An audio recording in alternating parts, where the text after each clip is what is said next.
この番組はご覧のスポンサーの提供でお送りします。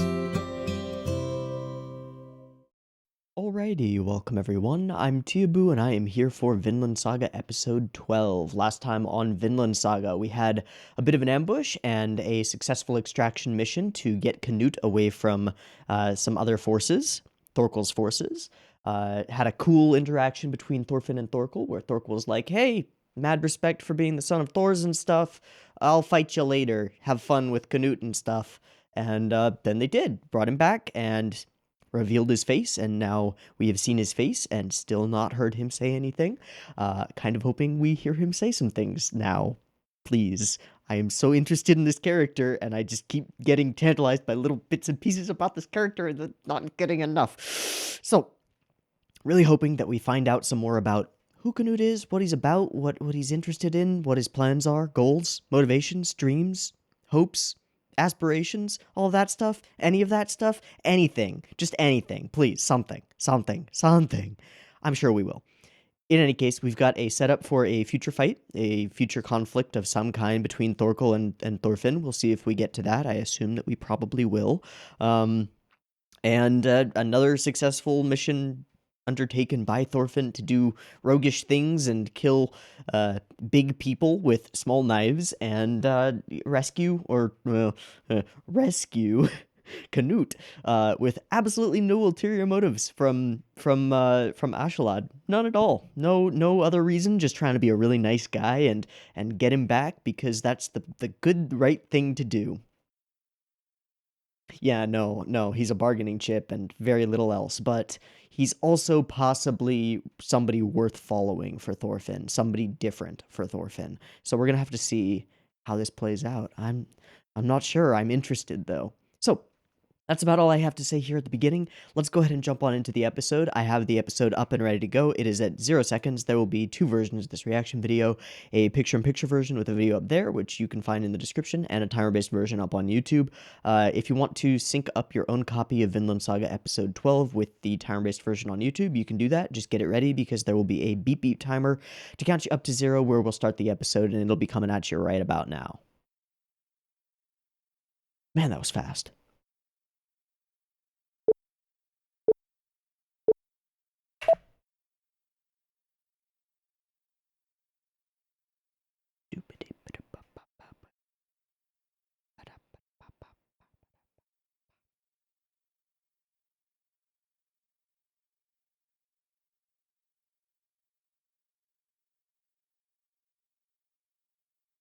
Okay, straight into the OP.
Ooh, peaceful. The land on the far bank.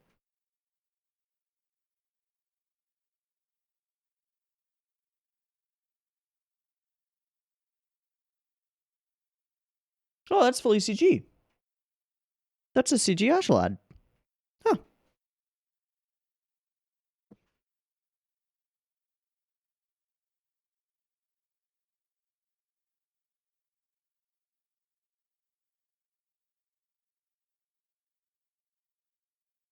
Mm. Hmm.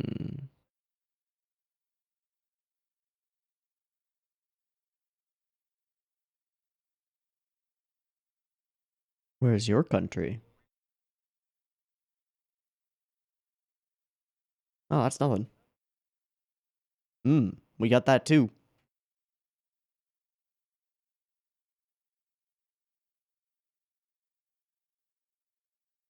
Ah, damn it.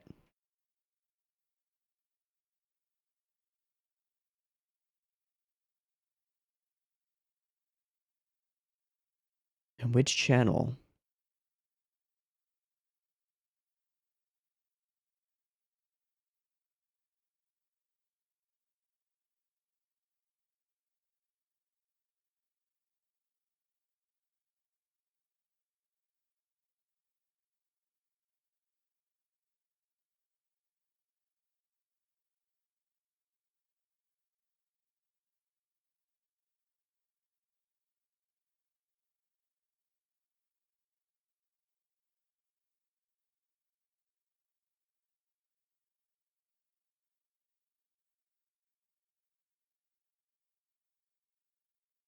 Hi, Ragnar. Yeah, trying to listen to the ground right here. I don't think he's chasing you. The Ear. Cool name.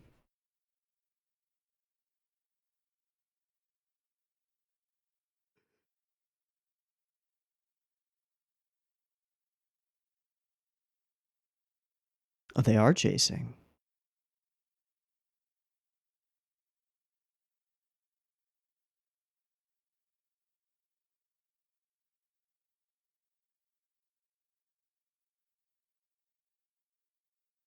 Rode all night. I mean, you're the ear. I trust your ears.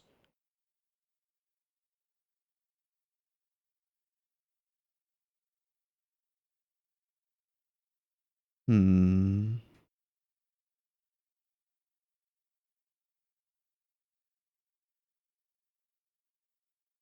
Scouts.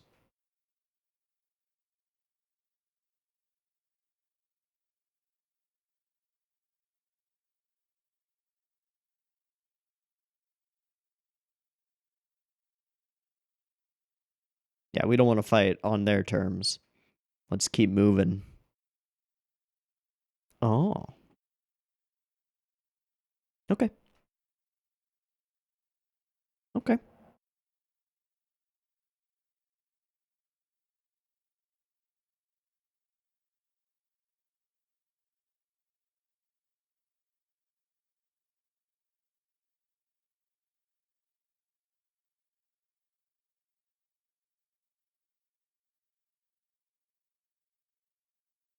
Hmm.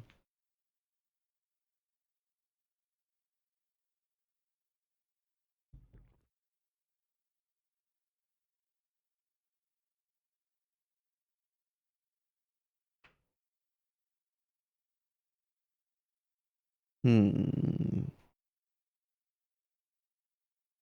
Ugh.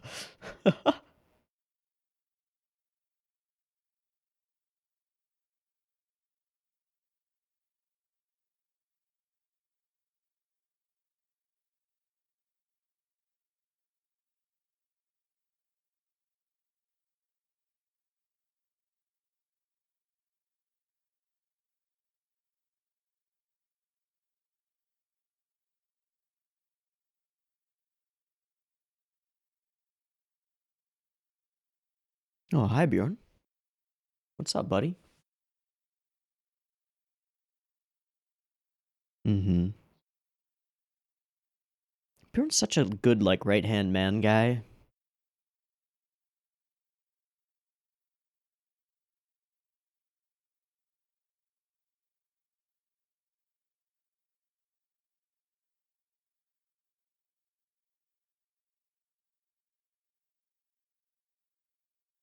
Hmm.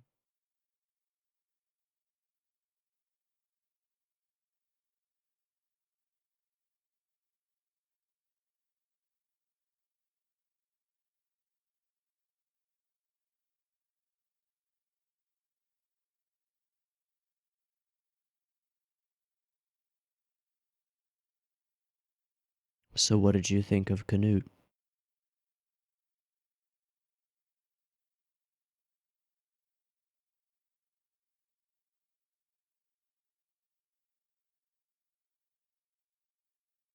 Hmm.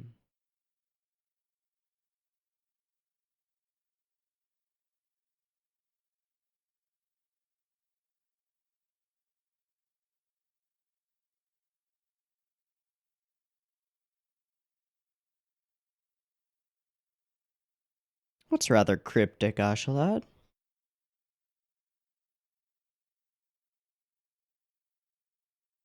Oh.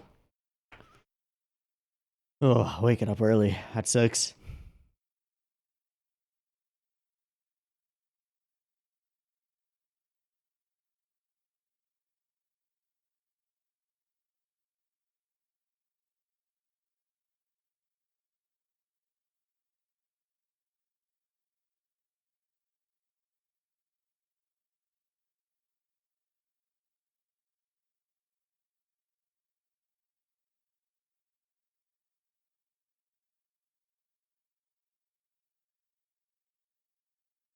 Loving this piece of music.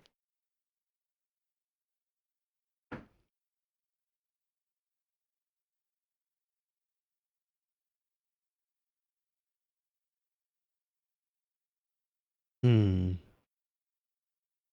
Nothing to talk about.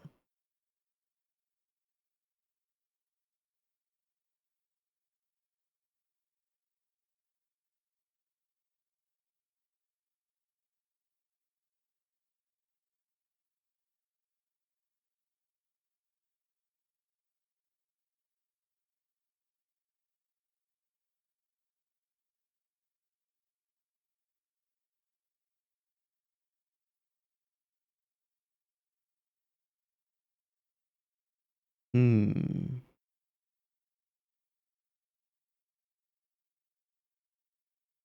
Who dat?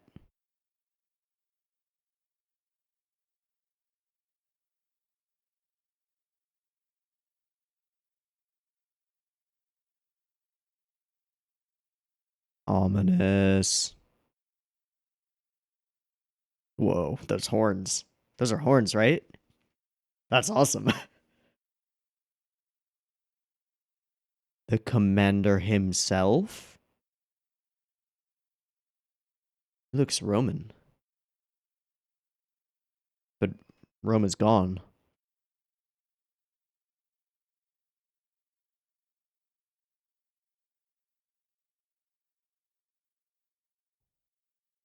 Who are we working with here? Big boat.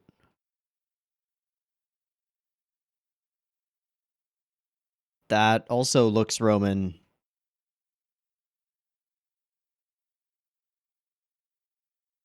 Who are we working with here?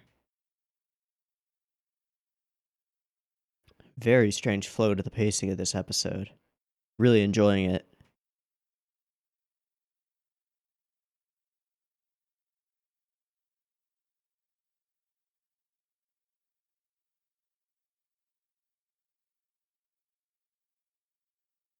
It looked like wide ship, yeah.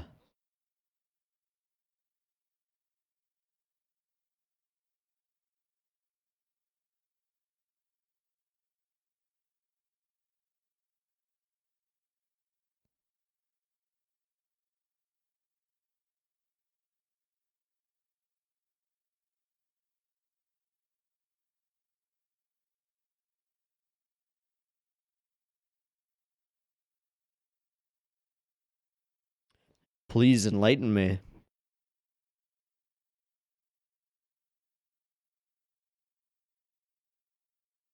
Oh.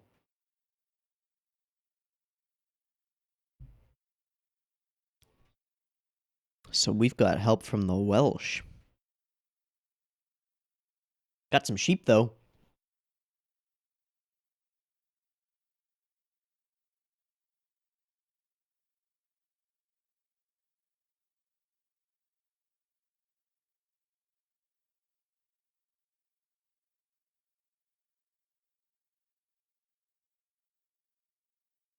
Okay.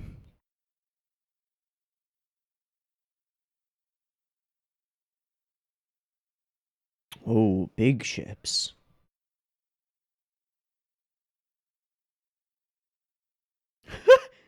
Oh, that priest is just chugging.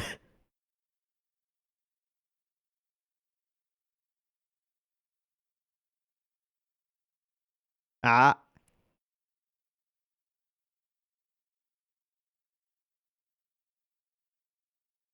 it's a cool looking eye.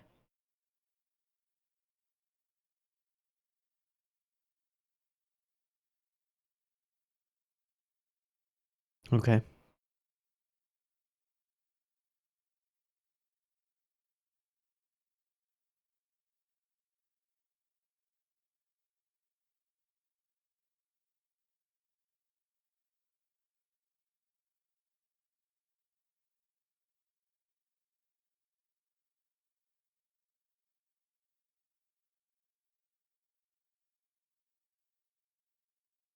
Huh?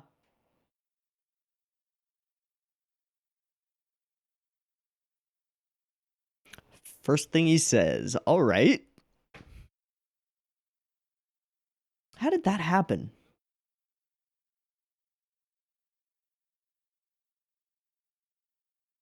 We haven't seen him all episode. Hey, buddy. Okay, expected.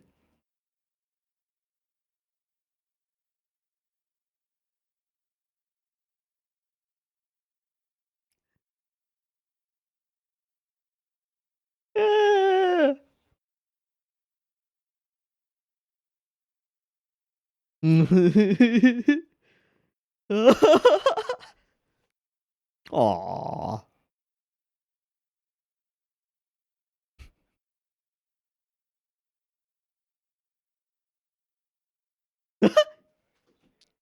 Okay. A reward.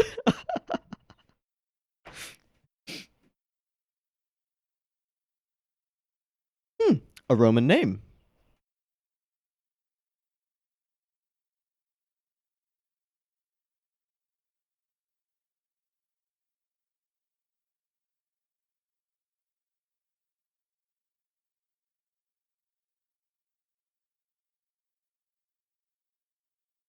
Oh.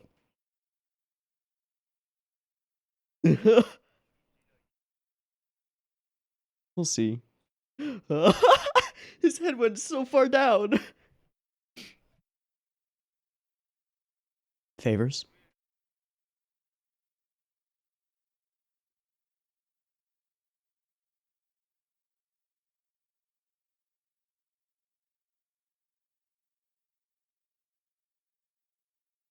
Fair trade.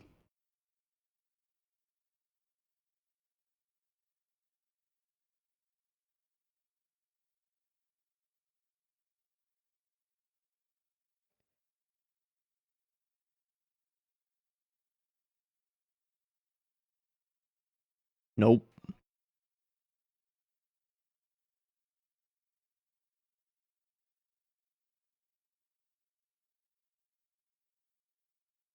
First on screen action as a leader. Hmm.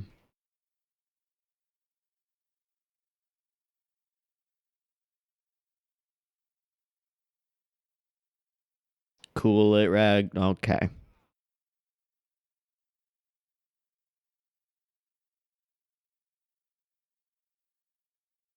I think he realizes that your back's to a wall. Like, you got no way out.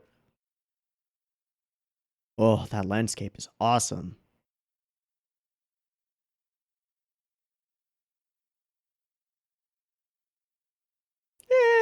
Yeah.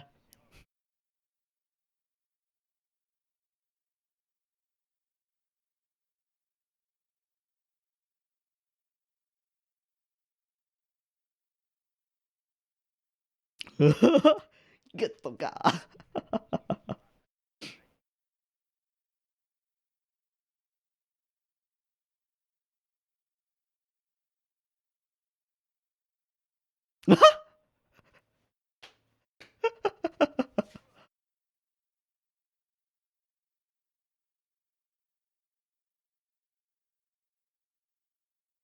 We got really nice booze.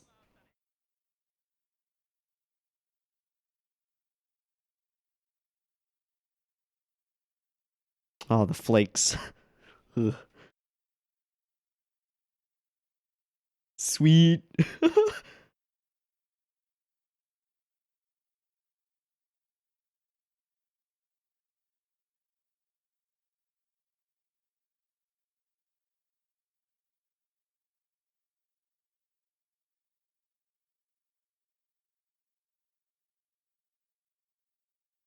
Booze or forgiveness?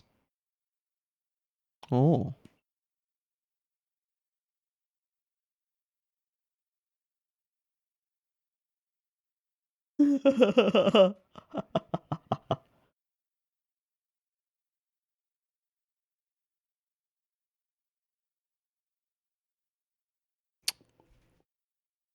Ooh. Ooh, okay.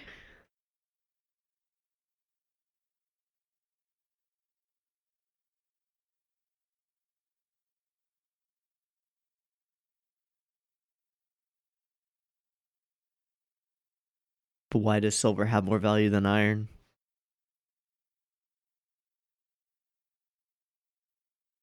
Starting to proselytize just a little bit.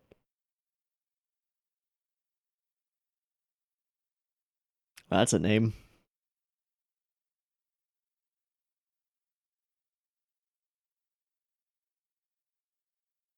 Right.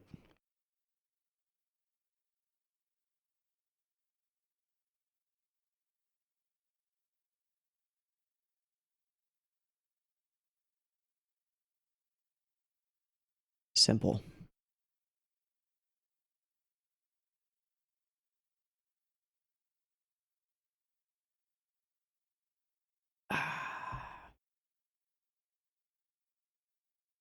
Guarded. This piano music is mixed really weirdly.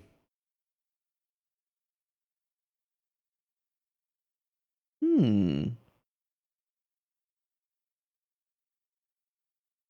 Hmm. Thorfinn off to the side.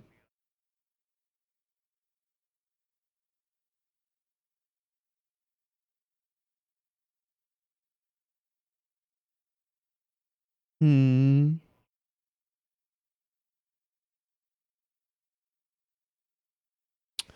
Arthur. Okay.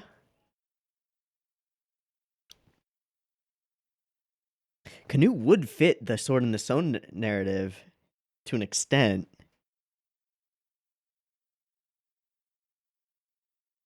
What's up?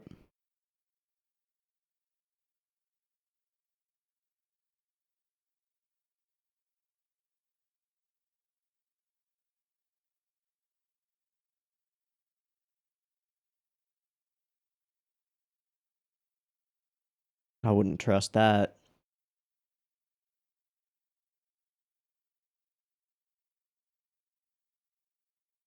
There are others in the sides. Welcome to the ambush. Protect Canute. You have one job. Yep.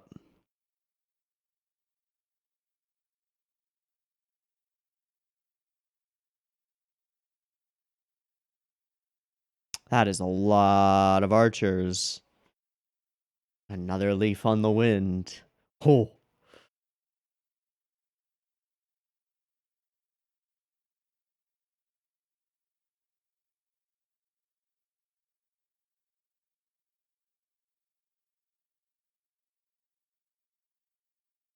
Hi, Sven. You look fucking terrible.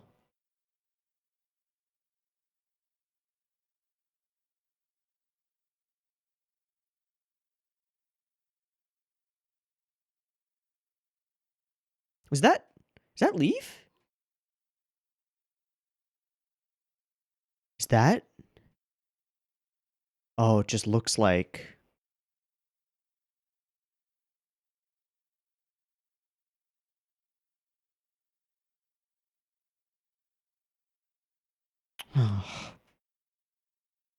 Don't blame yourself, bud.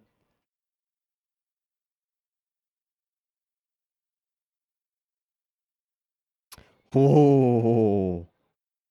Whoa. Alright, that was pretty badass. Now we're in a killing box.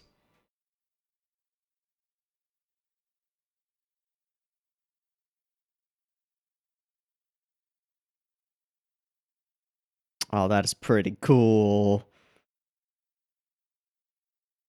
Murder time. Okay. End of the episode? Indeed. What a weird one. I really enjoyed it.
Cool.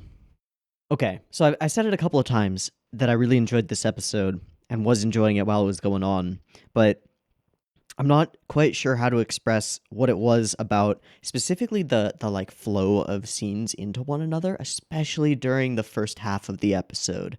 That like I don't know, it almost lulled me in to the world of the show in a weird way that I wasn't expecting and that it hasn't quite done before. Um at first I was actually thinking like did somebody else direct this? Is there a different episode director here with a different style at hand? And maybe, but I won't say that it's like obvious. But there is a very different like a deliberateness and a slowness to some of these scenes, and a lot of it seems to me to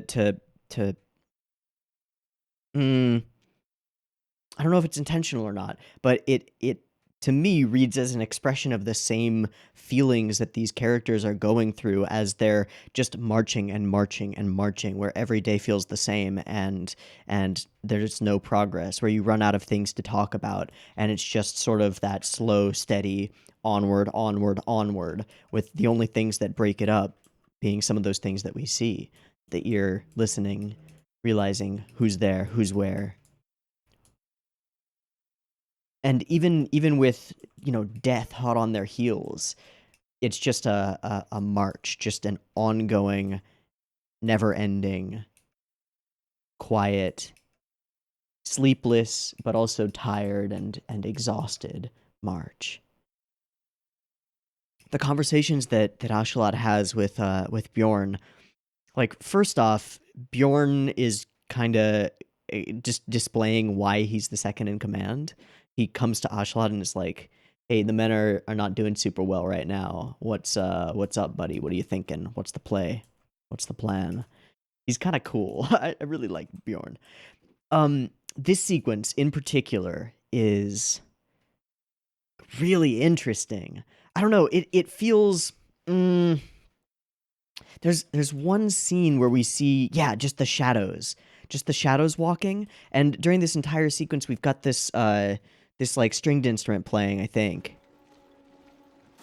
Or is that not here? Yeah, okay, it is. It sounds like Spanish guitar almost. I'm not sure. Uh, but this whole sequence where they're just struggling, just like kind of dejectedly having nothing to do but march forward. It feels like a scene out of Oh, I don't know. I don't know. It feels like something out of a film, like a march toward a final battle. There's this almost fatalism to it, like we're just going. We have no idea where we're going. We don't know what we're going for, but onward we march. And through all the obstacles, through days and days and days. It's a really cool way of showing the passing of time and the effect that that has on the characters. And even here, we get a conversation between these two guys again, who are quickly becoming like the guys that we turn to whenever the troops are having conversations, which is kind of cool. I don't know their names. I would kind of like to know their names. We've probably heard their names at some point. I don't know. But if I don't keep talking, I'm going to fall asleep. Very different from their earlier conversations. And then we meet the reinforcements, and the music becomes really kind of spooky and ominous. Yeah. And there are these low, powerful, almost foghorn-like noises. And the just not knowing. Yeah, so he appears to be Roman, or to be holding to some of those traditions of the Britannia, I should say. He does have the sort of legionnaire's outfit. Pretty interesting. And I love the design of these ships, and I love the design of the eye marking that's on them. And as always, the landscapes are just gorgeous. We get a little lesson on what Wales is and where it is and what it's all about. And no, we're going by land. So we hear Canute speak for, I believe it's the first time, and I have to alter my expectations for Canute pretty significantly here. It's something that I haven't been able to shake, which is just that I continue to think of him as a Griffith analog, which is completely inaccurate and a bit of a problem. So I'm gonna have to work on getting that out of my head and just experiencing this character as we meet and learn about him more. Because he's anything but a Griffith character.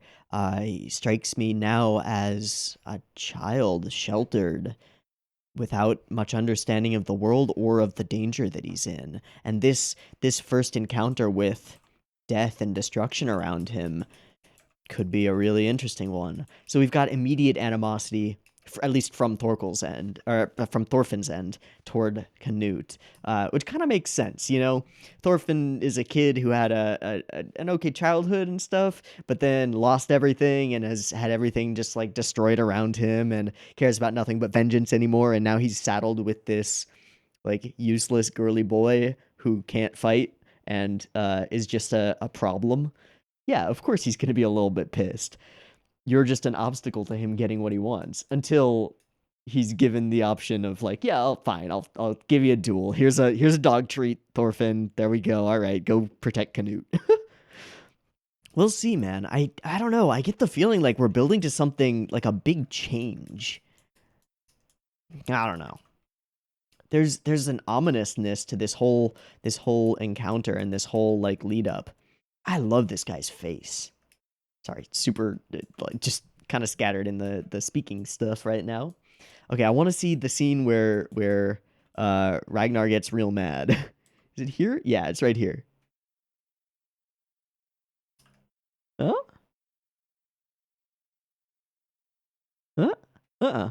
I don't know where it was. There was one scene where his head did a weird bobbing thing, and it was fun. And then here, as we come closer to a goal, I'm sure that this exact frame will be memed at some point, because look how memey it is. It's perfect. We have ourselves a conversation about gold, about the wonders of being a king and having lots of slave women. I like the detail of having tons of flakes and awfulness come from his hair as he scratches his head. It's pretty disgusting, but yeah. Did have a lot of slave women. Don't care about that. Means nothing compared to the thing I seek. It's love. It's love. And this is where things are getting interesting. Traveling with a priest of a very different, very different tradition, and maybe not growing to respect him, but growing interested in what he says, interested in what he talks about. In his own weird way, this wandering drunken priest is doing his duty, doing his job, and it's working on some of these men. Wonder if it'll be an ongoing thing and whether we'll get to watch as he maybe introduces some of them to his own faith. Just because that's super interesting. It's a cool story element. At first I was kind of wondering why this priest was there, whether he was going to be more like a little bit of comic relief or just a drunken fool, but no, not quite. And we see him, though he's drinking, he's got a lot more clarity than he did before, and he surprises them. This whole conversation is almost call and responsey. It's almost like a Dr. Seuss rhyme or a children's riddle, as they're saying. But how many pieces of silver is love worth? How can you measure it? What is this love thing that you're talking about? As he introduces them to this idea, and it appears that he can't even express it himself, really, but he tries. It's interesting.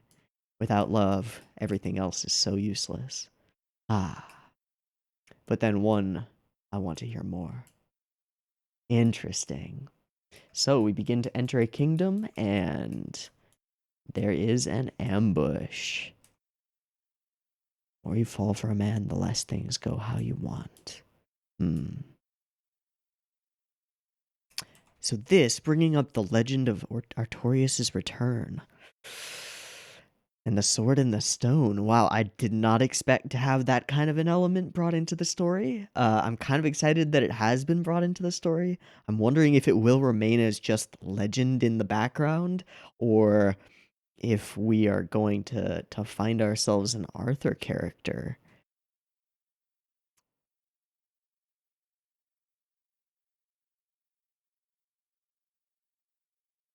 I could see Canute pulling the sword from the stone.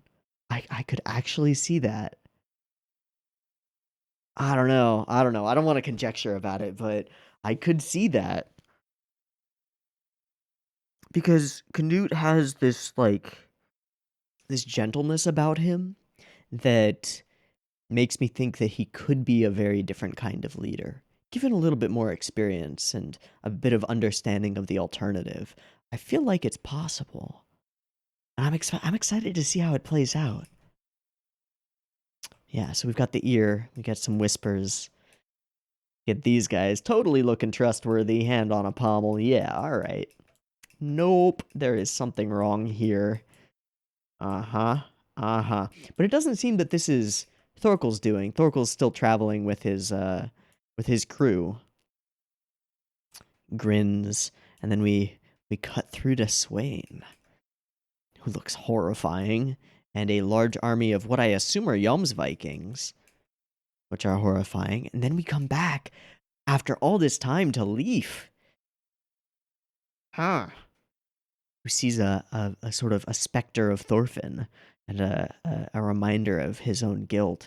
Not deserved guilt, I don't think. I don't think he had many options in that particular encounter, but it looks like a young girl who just looks like Thorfinn. We pull out from there.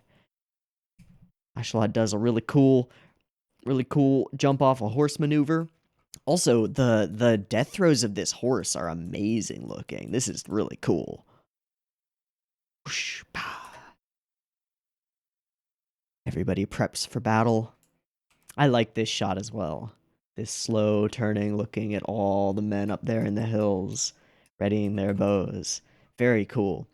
It feels like this episode is like the calm before the storm. That's the feeling here. It's that pervasive tension that never amounts to anything. I suppose this is a dispersal of the tension to an extent, but that pervasive tension that's just building and building towards something, some inescapable circumstance, and that may be this. But who pulled this off? Who's doing this? I don't know. Is it the Welsh of a different kingdom than Gratianus? That is his name, right? Yep, Gratianus. I don't know. I liked this episode a lot. This was cool. In a very different way than Vinland Saga has been cool before. And that demonstrates a bit of a range, and I like it. Okay, I think that's all I have to say about this episode. So, let's wrap it up. I've been Teeaboo. This has been Vinland Saga episode 12. I hope you've enjoyed it as much as I have, and I hope that my feeling is right and that this is the calm before the storm, because I'm excited to see what a storm could bring to this show. Like, it feels like we're building to some kind of major upheaval of the status quo, especially with the flash to leaf, as though threads that have been disconnected and frayed for a while are going to be woven back together. I just have this vibe. It's cool. Anyway, yeah, cool episode. I hope to see you next week in the next one. Peace.